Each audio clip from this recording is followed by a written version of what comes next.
నమస్కారం, public vision వార్తలకు స్వాగతం. నా పేరు కృష్ణకుమార్. వార్తల్లో ముందుగా హెడ్లైన్స్.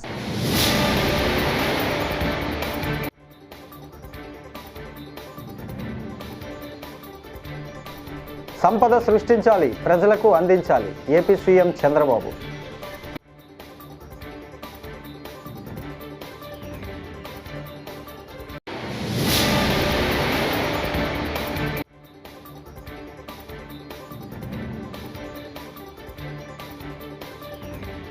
ప్రతి మహిళకు వైఎస్ఆర్ కాంగ్రెస్ పార్టీ అండగా నిలుస్తోంది. సజ్జల రామకృష్ణ.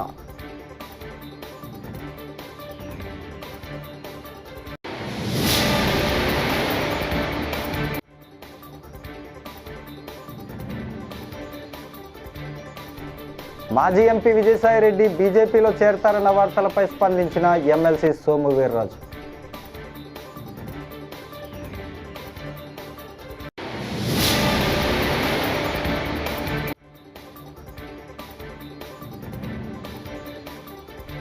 ఉపాధి కూలీ మరణానికి కూడా విలువ ఇవ్వరా? మాజీ ఎమ్మెల్యే మొండితోక జగన్మోహన్ రావు ఫైర్. ఇక డీటెయిల్స్ చూస్తే, ప్రపంచంలో యువత ఎక్కువగా ఉండేది భారత్లోనే అని ఏపీ సీఎం చంద్రబాబు అన్నారు. ఆర్థిక సంస్కరణలతో ప్రభుత్వ ప్రైవేటు భాగస్వామ్యం వచ్చిందని చెప్పారు. అప్పుడప్పుడే వస్తున్న ఐటీని సద్వినియోగం చేసుకున్నామన్నారు. విజయవాడలో పశుసంవర్ధక శాఖ ఆధ్వర్యంలో నిర్వహించిన టెక్ ఏఐ కాంక్లేవ్కు సీఎం ముఖ్య అతిథిగా హాజరై మాట్లాడారు. ఫుడ్ హ్యాబిట్స్ మారాయి.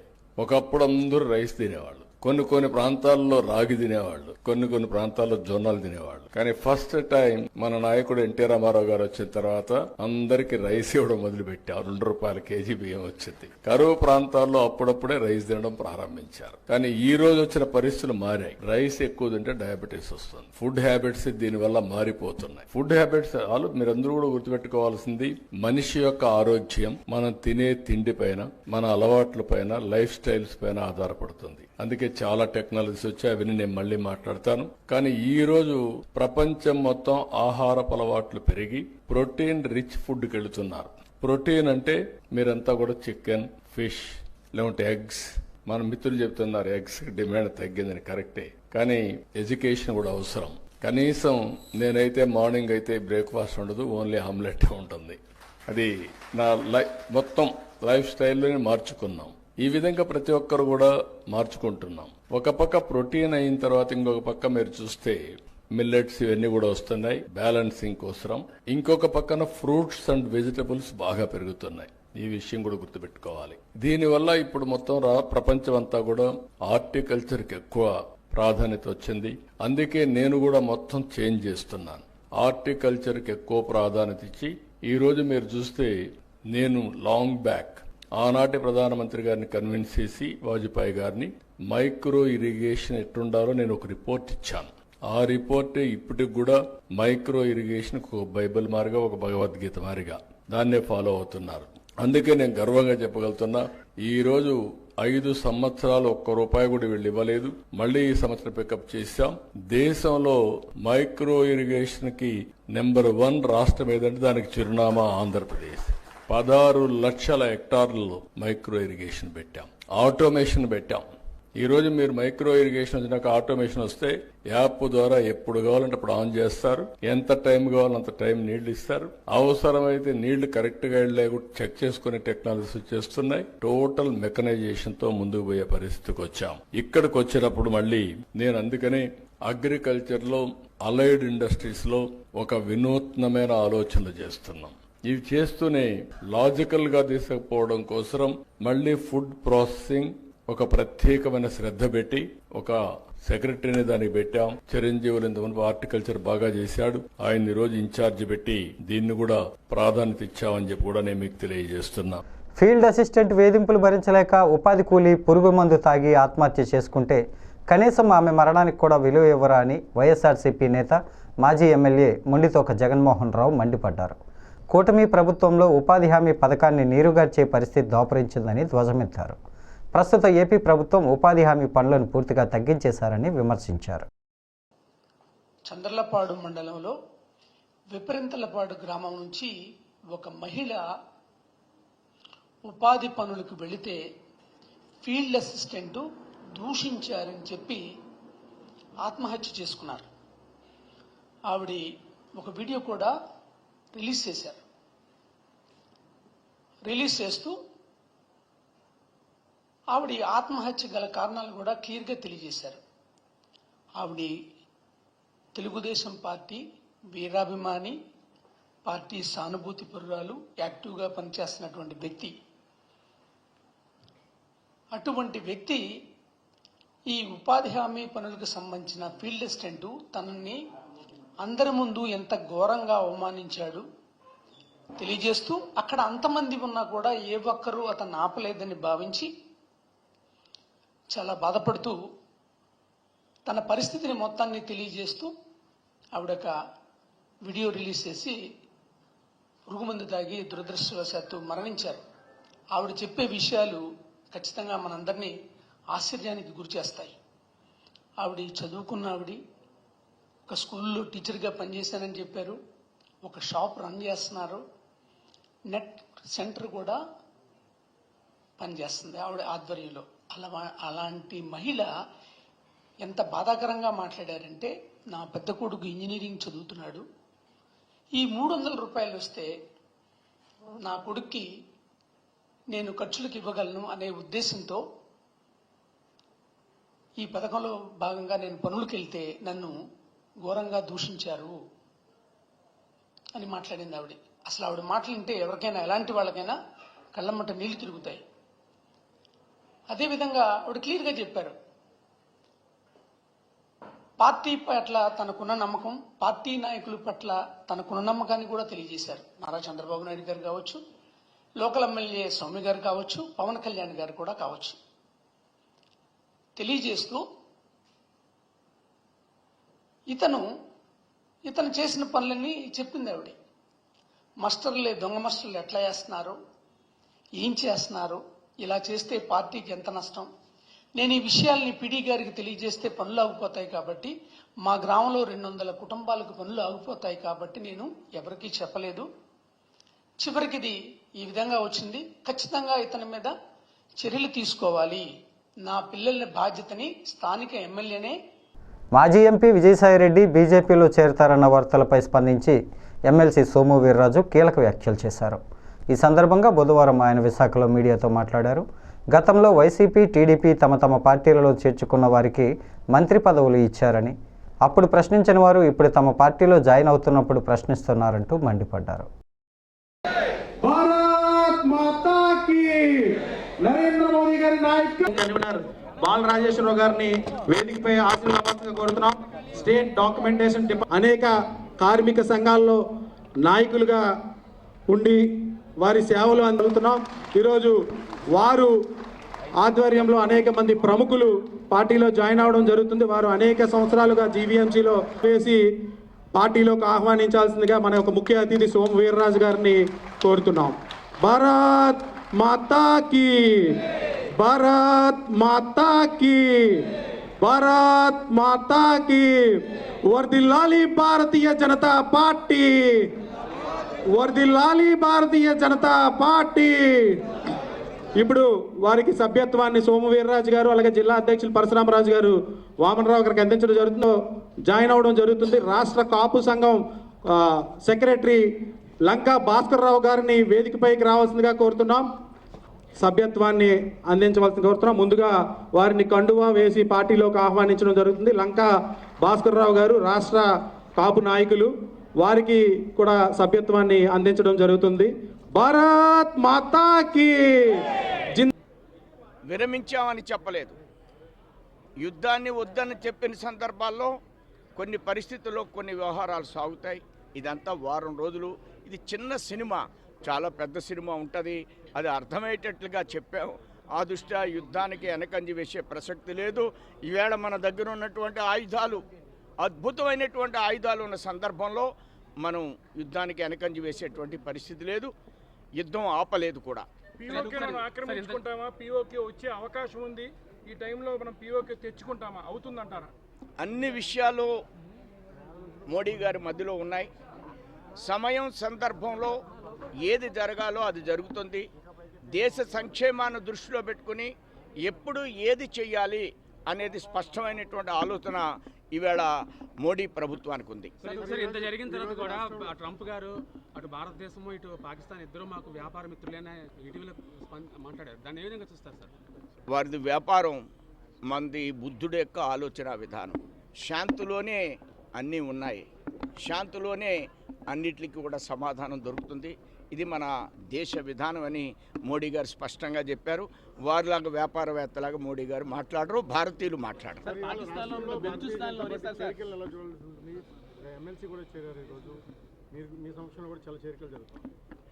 ఇది భారతీయ జనతా పార్టీ అనేది ఒక నిరంతరమైనటువంటి ప్రవాహం. ఇందులో చేరుతూ ఉంటారు. ఇది ఒక సహజమైనటువంటి ప్రక్రియ మాత్రమే. సార్ ఇంకోటి, భారతీయ జనతా పార్టీలో కొంతమంది నేతలు అంటే వైసీపీ నేతలు కానీ రాజీనామా చేసిన వాళ్ళు కానీ విజయసాయిరెడ్డి లాంటి వారు జాయిన్ అవుతారని ఒక ప్రచారం జరుగుతుంది. అలాంటి వ్యక్తులు జాయిన్ అవుతే మీరు ఏమండి, అన్ని రాజకీయ పక్షాల్లో అందరూ జాయిన్ చేసుకుంటున్నారు. వారందరికీ మంత్రులు ఇస్తారు కొన్ని రాజకీయ పార్టీలు. వారిని కూడా మనం ఆలోచించాలి కదా. మేము జాయిన్ చేసుకుంటున్నామా లేదా అనేది కాకుండా జాయిన్ చేసుకుని మంత్రులు అయిపోయిన వాళ్ళు అటు వైసీపీలోనూ తెలుగుదేశం వాళ్ళు జాయిన్ చేసుకుని మంత్రులు ఇచ్చారు. ఇప్పుడు తెలుగుదేశం కూడా వైసీపీ వాళ్ళని చేసుకుని మంత్రులు ఇచ్చారు. ఇప్పుడు మేము జాయిన్ చేసుకుంటే మీరు ఏం చేస్తారని అడిగితే ధర్మం అండి మీకు? మేము ధర్మం అండి, ధర్మమా సార్ అంటున్నాను. జాయిన్ అవడానికి మీకు ముహూర్తం పెట్టి చెప్తామా? ఎవరు జాయిన్ అవుతారో నాకు తెలియదు. మరి మీకేమన్నా తెలిస్తే మీరు మాట్లాడండి తప్ప నాకు ఆయన చేరతారనే ఇన్ఫర్మేషన్ నా దగ్గర లేదు. సమయం వచ్చినప్పుడు అన్నీ జరుగుతాయి. ఆల్రెడీ బంగ్లాదేశ్ నుంచి వచ్చినటువంటి బెంగాల్లో జరిగే పరిస్థితి రాబోయేటువంటి రోజుల్లో దానికి తప్పకుండా తెరదించేటువంటి ప్రయత్నం జరుగుతుంది. అస్సాంలో బంగ్లాదేశ్ వాళ్ళు వచ్చారు. ఇప్పుడు అస్సాంలో ఏం జరుగుతుంది అనేది మీరు చూస్తున్నారు. అస్సామే రేపు వెస్ట్ బెంగాల్ కాబోతుంది. అన్నిటికీ భారతీయ జనతా పార్టీ పరిష్కారం కాలం నిర్ణయిస్తుంది. ఆ అనుగుణంగానే మీరు ఏదైతే నన్ను అడిగారో అవన్నీ కూడా మా మనసులో ఉండి మేము ఆ విధంగా పయనిస్తూ ఉంటాం, ప్రయాణం చేస్తూ ఉంటాం. అక్క చెల్లెమ్మలై పాలనలో నిర్ణయాత్మక శక్తిగా ఉండాలని కోరుకున్నారు వైఎస్ జగన్మోహన్ రెడ్డి. అందుకే నామినేటెడ్ పోస్టుల్లో వారికి 50% రిజర్వేషన్స్ కల్పించారు అని సజ్జల రామకృష్ణారెడ్డి అన్నారు. తాడేపల్లి సమావేశంలో ఆయన మాట్లాడుతూ వైఎస్ఆర్ కాంగ్రెస్ పార్టీ మహిళల కోసం ఎన్నో కార్యక్రమాలు చేసింది. అవన్నీ మరోసారి ప్రజల ముందుకు తీసుకురావాలి. పార్టీని బలోపేతం చేసేలా మహిళలు క్రియాశీలకంగా వ్యవహరించి ముందుకు సాగాలి. ప్రతి కార్యకర్తకు, ప్రతి మహిళకు వైఎస్ఆర్ కాంగ్రెస్ పార్టీ అండగా నిలుస్తుంది అని తెలియజేశారు. ఒక మహిళే కుటుంబానికైనా కేంద్ర బిందువుగా ఉండాలని, మహిళ అక్క చెల్లెమ్మలే పాలనలో కూడా తనతో పాటు అడుగులు వేయాలని, ఒక నిర్ణయాత్మక శక్తిగా ఉండాలని, ఉండగలరని, వాళ్ళే ఉంటారని మా అందరికంటే కూడా ఎక్కువ నమ్మిన వ్యక్తి ఆయన. పార్టీలకు, రాజకీయ పార్టీలకు మహిళా నాయకురాలు, మహిళలు నాయకులుగా నాట్ నామినేటెడ్ పెట్టడం కాదు, వాళ్ళు అన్ని వర్గాలకు యాక్సెప్టబిలిటీ తెచ్చుకొని సొంతంగా పార్టీలను నడపగలిగి ప్రజల్లో బలమైన దీన్ని తెచ్చుకోగలగడానికి కావాల్సిన అవకాశం జగన్మోహన్ రెడ్డి గారు లాంటి వ్యక్తి అక్కడ ఉండింటే ఇప్పుడు బుల్డోజ్ చేసేవాడు ఆయన. ఎందుకంటే 50% వద్దన్నా 50% చేసి మిమ్మల్ని అందరినీ నామినేటెడ్ పోస్టులో 50% ఖచ్చితంగా ఇవ్వాలి. మనకు ఎక్కడ అవకాశం ఉంటే వాటన్నిటిలో కూడా పెట్టాలి. ఈవెన్ ఎలక్టెడ్ వాటిలో కూడా, స్థానిక సంస్థల్లో చూసినది. సో ఆయన రాజ్యాంగాన్ని చేయగలిగిన దీంట్లో పార్లమెంట్లో ఉంటే బహుశా అక్కడ కూడా ఇది ఎప్పుడో చేసి ఉండేవాడు. కానీ దశాబ్దాలుగా ఆగి ఈ మధ్య అదయింది. ఒక స్టార్ట్ కావాలి అనే తపనతో జగన్మోహన్ రెడ్డి గారు ఏదైతే మొదలు పెట్టారో అది ఆదర్శప్రాయంగా నిలబడింది. దేశం మొత్తం కూడా దాని వైపు చూసింది. మనం యాక్ట్ చేసి ఏమంటాం 50% రిజర్వేషన్ కంపల్సరీ చేసుకున్నది ఏదైతే. సో ఇప్పుడు అందుకే మనకు ఏ స్టేజ్ మీద చూసినా మొత్తం మహిళలే సుమారు కనిపించేవాళ్ళు ప్రోటోకాల్ ప్రకారం. మగాళ్ళ కోసం వెతుక్కోవాల్సి వచ్చేది ఎక్కడున్నారు. బట్ నేనేమంటున్నానంటే పార్టీకి అవసరం ఏది అనేది ఒకటి చెప్పదలుచుకున్నా. పార్టీకి ఏది అవసరం అంటే పూర్తి జవసత్వాలతో డైనమిక్గా పార్టీ ముందుకు కదలాలి. ఆ కదలాలంటే ఇంతకుముందు అన్నట్టు దీంట్లో సగం మొత్తం ఓటర్లలో సగము కుటుంబాలని డిపెండ్ అయింది మహిళా శక్తి. అలాగే అన్ని వర్గాలకు అతీతంగా ఉండేది యూత్ ఒకరు ఉంటారు ఖచ్చితంగా. ఈ యూత్, మహిళలు, యువకులు, మహిళలు వీళ్ళు దాదాపు అన్ని సెక్షన్స్కి వచ్చేస్తారు. అంటే కింది వరకు, గ్రామ స్థాయి వరకు. అదేమో ఎనర్జీ, ఇదేమో బ్యాలెన్స్డ్ అప్రోచ్. యువత అనేసరికి మహిళలు కూడా ఉంటారు, యంగ్ లేడీస్ ఉంటారు. వాళ్ళను ఎంకరేజ్ చేయాలి, తీసుకురావాలి. మన దగ్గరికి వచ్చేసరికి మహిళల వైపు నుంచి చెప్పడానికి కావాల్సినన్ని ఉన్నాయి. జగన్మోహన్ రెడ్డి గారి గురించి, పార్టీ గురించి మీరు కిందికి తీసుకెళ్ళి చెప్పడానికి బహుశా ఏ పార్టీకి లేనంత ఇది మన దగ్గర ఉంది, సరుకు ఉంది. ఓన్లీ థింగ్ దాన్ని కరెక్ట్ తీసుకెళ్ళాలి, గుర్తు చేయాలి. దాంతోపాటు ఆయన కోరుకున్నట్టు ఇప్పుడు ఈ సమస్యలు వచ్చినప్పుడు మనం పక్కన ఉండాలి. నాయకత్వ లక్షణాలు ఉండేవాళ్లను ఎవ్వరూ ఆపలేరు.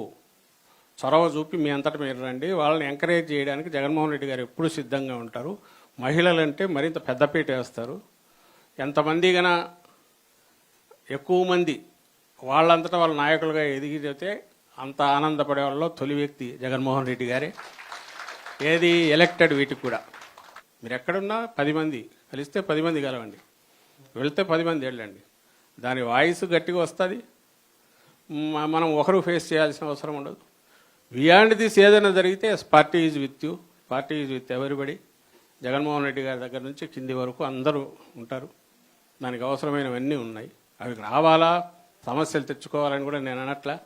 ఎందుకంటే అవతలోడు మూర్ఖంగా టెర్రరైజ్ చేస్తున్నాడు, మనము దానికే పోవాల్సిన అవసరం ఏం లేదు.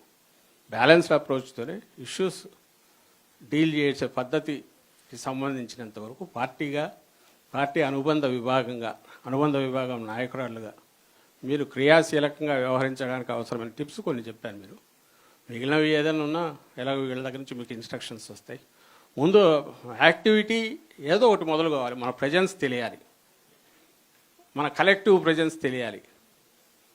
పైనుంచి వచ్చిన ఇన్స్ట్రక్షన్స్ కోసం వెయిట్ చేయడం కాకుండా మీకు మీరు కూడా ఏర్పాట్లు చేసి అక్కడున్న పరిస్థితులను బట్టి ఇది చేయండి. వాటన్నిటిని హెడ్ ఆఫీస్కి ఇక్కడ కూడా సపరేట్ ఒక సెల్ పెడదాం, ఇన్ఫామ్ చేస్తుండండి ఎక్కడికెక్కడ. అవి మనం వీలైనంత వరకు సోషల్ మీడియా ద్వారా పుష్ చేయడానికి ట్రై చేస్తాం. సో దట్ మిగిలిన వాళ్ళకి మోటివేషన్.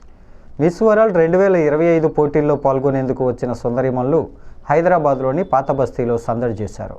హెరిటేజ్ వాక్లో భాగంగా మంగళవారం చార్మినార్కు చేరుకున్నారు. వారికి సాంప్రదాయ అరబ్బీ, మర్ఫా సంగీతంలో స్వాగతం పలికారు. వారంతా చార్మినార్ అందాలు, చుట్టుపక్కల ప్రాంతాలను సందర్శించారు. పాత బస్తీలోని చారిత్రక లాడ్ బజార్లో ఎంపిక చేసిన పలు దుకాణాల్లో సుందరిమల్లు గాజులు కొనుగోలు చేశారు.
సీఎంఆర్ఎఫ్తో పేదలకు ఆరోగ్య భద్రత చేకూరుతుందని రాష్ట్ర పర్యాటక, సాంస్కృతిక, సినిమాటోగ్రఫీ మంత్రి కందుల దుర్గేష్ అన్నారు. నిడదవోలులోని తన క్యాంపు కార్యాలయంలో కందుల దుర్గేష్ 23 మంది బాధితులకు 19,18,415 రూపాయల విలువైన సీఎంఆర్ఎఫ్ చెక్కులు పంపిణీ చేశారు. ఇప్పటి వరకు నిడదవోలు నియోజకవర్గంలో 91 మంది బాధితులకు 1,16,53,394 రూపాయల విలువైన సీఎంఆర్ఎఫ్ చెక్కులు, ఎల్ఓసీలు పంపిణీ చేశామని పేర్కొన్నారు. ఇటీవల కరెంట్ షాక్తో మృతి చెందిన బాధిత కుటుంబాలకు సంబంధిత శాఖ ద్వారా 5 లక్షలు ఆర్థిక సాయం ప్రత్యేకంగా అందించడం జరిగిందన్నారు. అంతేకాక నిడదవోలు నియోజకవర్గం ఉండ్రాజవరం మండలం మోర్తా గ్రామానికి చెందిన పశువులు కోల్పోయిన రైతులకు 1,50,000 అందించామన్నారు. వైద్య ఖర్చుల నిమిత్తం పేద కుటుంబాలకు సీఎం సహాయ నిధి ద్వారా త్వరితగతిన సాయం అందిస్తున్న ముఖ్యమంత్రి చంద్రబాబు నాయుడికి మంత్రి కందుల దుర్గేష్ బాధిత లబ్ధిదారులు కృతజ్ఞతలు తెలియజేశారు.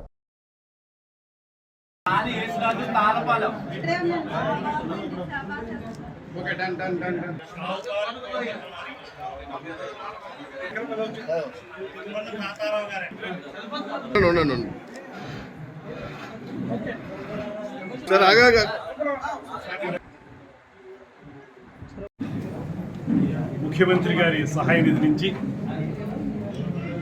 చీఫ్ మినిస్టర్ రిలీఫ్ ఫండ్ ద్వారా 23 మందికి రమారమి 19,18,415 రూపాయలు చెక్కుల రూపంలో అందించడం జరిగింది.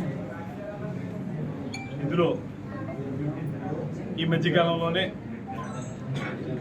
ఎవరైతే కరెంట్ షాక్తో మరణించిన వారు ఉన్నారో వారికి డిపార్ట్మెంట్ పరంగా ఒక 5 లక్షల రూపాయల చెక్కును కూడా వారి అకౌంట్లో వేయడం జరిగింది సెపరేట్గా. ఇది కాకుండా అదేవిధంగా మోర్త గ్రామానికి చెందినటువంటి యానిమల్ లాస్ విషయంలో 1,50,000 రూపాయల చెక్కు కూడా వారి అకౌంట్లోకి వేయడం జరుగుతూ ఉంది. మొత్తంగా చూసుకున్నట్లయితే ముఖ్యమంత్రి సహాయ నిధి ఎవరైతే కష్టాల్లో ఉన్నారో వారికి వెంటనే స్పందించి వారికి తగిన రూపంలో వారికి అయినటువంటి వైద్య ఖర్చుల నిమిత్తం వారికి చెక్కులు ఇవ్వడం అనేటువంటి కార్యక్రమాన్ని వెంటనే నిర్వహిస్తున్నటువంటి ముఖ్యమంత్రి గారికి ప్రత్యేకమైనటువంటి ధన్యవాదాలు తెలియజేస్తూ, అదేవిధంగా ఉప ముఖ్యమంత్రి పవన్ కళ్యాణ్ గారికి కూడా కృతజ్ఞతలు తెలియజేస్తూ, ముఖ్యంగా ఎన్టీఆర్ ఆరోగ్యశ్రీ కార్యక్రమం ద్వారా కూడా ఇవాళ ఎవరైతే పేద వర్గాల వారు ఉన్నారో, దారిద్ర్య రేఖకు దిగువ నివసిస్తున్న వారు ఉన్నారో వారికి వారి వైద్య ఖర్చుల నిమిత్తం రమారమి 25 లక్షల వరకు కూడా వైద్య సహాయం అందించడానికి, అదేవిధంగా రాష్ట్రంలో సుమారుగా 730 హాస్పిటల్స్ని ఈ ఎన్టీఆర్ వైద్య ఆరోగ్యశ్రీ కార్యక్రమం కింద ఎంపానల్ చేయడం కూడా జరిగింది. ఆ రకమైనటువంటి సహాయ సహకారాలు ఒక పక్కన, ఖర్చు అయినటువంటి పేదవారికి చెక్కుల రూపంలో సీఎం రిలీఫ్ ఫండ్ ఇచ్చి డబ్బు ఇవ్వడం ఒక పక్కన. డీడీ నెక్స్ట్ లెవెల్ సినిమాను అడ్డుకోవాలని జనసేన నేత Kiran royal Tirumala 1 town police స్టేషన్లో బుధవారం నాడు ఫిర్యాదు చేశారు. తిరుమల శ్రీవారి భక్తుల మనోభావాలు దెబ్బతీసేలా సినిమాలో పాటలను చిత్రీకరించారని ఫిర్యాదులో పేర్కొన్నారు. శ్రీనివాస గోవింద పాటను ప్యారడీ చేశారని ఫైర్ అయ్యారు. ఈ సినిమాకు అనుమతి ఇచ్చిన తమిళనాడు ప్రభుత్వం సెన్సార్ బోర్డుపై చర్యలు తీసుకోవాలంటూ డిమాండ్ చేశారు.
పోలవరం ప్రభుత్వ ఆసుపత్రిలో నిండు గర్భిణి మృతి చెందిన ఘటనపై వైసీపీ ఆగ్రహం వ్యక్తం చేసింది. నొప్పులు రావడంతో గర్భిణి శిరీష గత రాత్రి ప్రభుత్వ ఆసుపత్రిలో చేరిన డాక్టర్లు ఉదయం అక్కడకు చేరుకొని తాము ఏమీ చేయలేమని రాజమండ్రి ప్రభుత్వ ఆసుపత్రికి తీసుకెళ్లాలంటూ సలహా ఇచ్చారు. ఆమెను తరలిస్తున్న క్రమంలో మృతి చెందింది. దీంతో అటకెక్కిన సర్కారు వైద్యానికి ఇంతకంటే నిదర్శనం కావాలా చంద్రబాబు అంటూ వైసీపీ మండిపడుతోంది.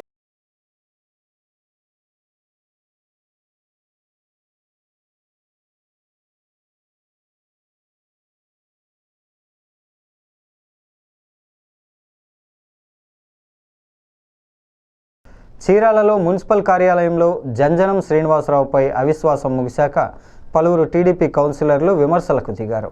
అవిశ్వాసంలో తామంతా విజయం సాధించడం సంతోషంగా ఉందని అన్నారు. అవిశ్వాసం నోటీసులు ఇచ్చాక జంజనం శ్రీనివాసరావు చంద్రబాబు నాయుడు దగ్గరకు వెళ్లి కాళ్ళు పట్టుకొని టీడీపీలోకి చేరాడని అన్నారు. 100 కోట్ల అభివృద్ధి పట్టణంలో ఎక్కడా జరగలేదని తెలిపారు. ఆయనను టీడీపీలోకి రానివ్వమంటూ అన్నారు. అవిశ్వాసం పెట్టిన తర్వాత పార్టీలో జాయిన్ అవుతానని చెప్పనని వచ్చి చంద్రబాబు నాయుడు గారి మరి పాదాలు పట్టుకోనో మరి ఎట్లా చేసుకోనో ఎవరి పాదాలు పట్టుకోనో మరి తెలుగుదేశం పార్టీ జెండా కప్పుకున్నాడు. మరి ఈ విధంగా మాట్లాడిన మన చైర్మన్ గారు కవల వేసుకోకముందు నా మీద అవినీతి ఆరోపణలు ఏమన్నా ఉంటే నిరూపణ చేయండి అని చెప్పని మాట్లాడాలి కదా. మరి కవల వేసుకున్న తర్వాత 100 కోట్ల అభివృద్ధి చేశాను, 100 కోట్లు ఎక్కడ చేశాడో చీరాల్లో చూపించాలండి. చీరాల్లో మరి అవన్నీ కూడా మాకు రాసి మాకు సబ్మిట్ చేయమని చెప్పండి. 100 కోట్ల అభివృద్ధి ఎక్కడ జరిగిందో ప్రెస్ వాళ్ళకి మీకు అందరికీ తెలుసు. మరి చీరాల నియోజకవర్గంలో 100 కోట్ల అభివృద్ధి అంటే మరి 175 నియోజకవర్గాల మొత్తంలో ఫస్ట్ ప్లేస్లో ఉండాలి చీరాల అనేది. మరి ఎందుకు లేదు?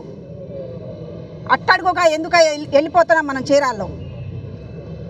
నేను అభివృద్ధి చేశాను 100 కోట్ల అభివృద్ధి అని మాట్లాడే మనిషి టవల వేసుకోకముందు చేస్తే అది ఎట్లా జరిగింది, ఏంటి, ఏ అవినీతి చేశాడని చెప్పి మేము నిరూపించేవాళ్ళం. మరి ఈ రోజున వచ్చి తెలుగుదేశం పార్టీలో మేమందరం జాయిన్ అయిన తర్వాత వచ్చి తెలుగుదేశం టవల వేసుకొని ఈ రోజున అవినీతి నిరూపించమంటే అంటే మాలో మేమే తన్నుకోమనా లేకపోతే ఏంటి? నిన్న కూడా మాకు జరుగుతున్నటువంటి అవిశ్వాసానికి మద్దతుగా ఉన్న వాళ్ళని మరి తను ఏ విధంగా ప్రలోభ పెట్టడానికి చూశాడో మరి మాకందరికి అర్థం కావట్లేదు. అది నువ్వు ఏ పార్టీలో ఉన్నావు, ఏ పార్టీలో నుంచి ఏ పార్టీలో వాళ్ళని సహకరించమని కోరావు, నువ్వు చేస్తున్నదేంటి? ఈ విధంగా చేస్తున్నాడు కాబట్టి ఈ వార్తలు ఇంతటితో సమాప్తం. నమస్కారం.